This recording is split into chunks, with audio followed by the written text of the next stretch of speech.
why did this company start? How did this company start? Oh, wow. That's a great question. So we were dancing with another company, and we looked around the city of Atlanta, and we had a thought. My thought was, where's the Black people? Especially Black people in ballet. This was 34 years ago.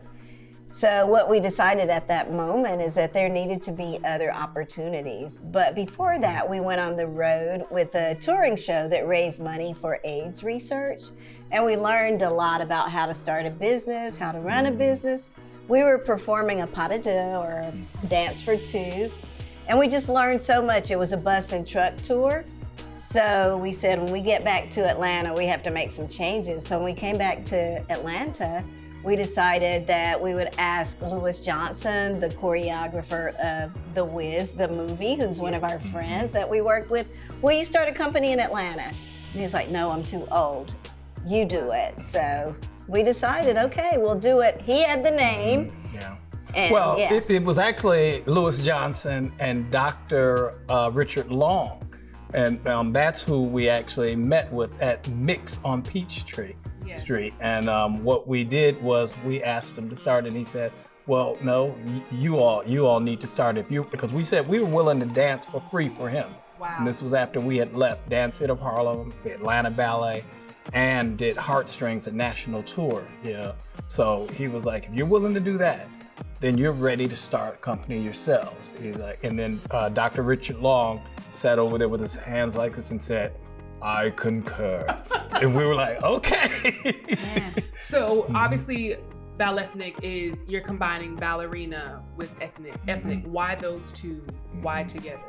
Yeah, that was his trap for me too. I always loved ballet, and I knew I wanted to be a ballerina, and we worked really hard to really acquire the skills for ballet. But once you get to a certain level, I felt like there's got to be more, and that's where he came up with the concept. And I think the thing is, when I was at Marygrove College, people would always ask me, what are your favorite two forms, or your favorite form of dance? I'd say ballet, no ethnic. And it was something, I knew there was more to ballet. There was a reason that I was studying and learning and trying to perfect the ballet as well, as far as on myself. And so once I understood that, then I realized the passion that I had for ethnic dance. And I wanted, it was like, cause I wanted to get groove, I wanted to get funky, I wanted to, it wasn't enough just to, be imaginary fairy tales and stuff.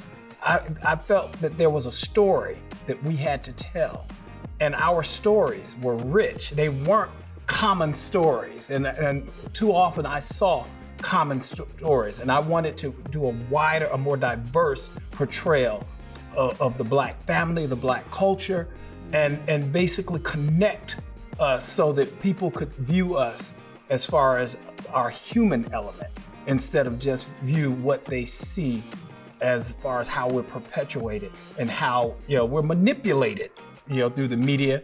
Not only through white media, but our own media often does that. So it's up to us to make the change. And that was our revolution.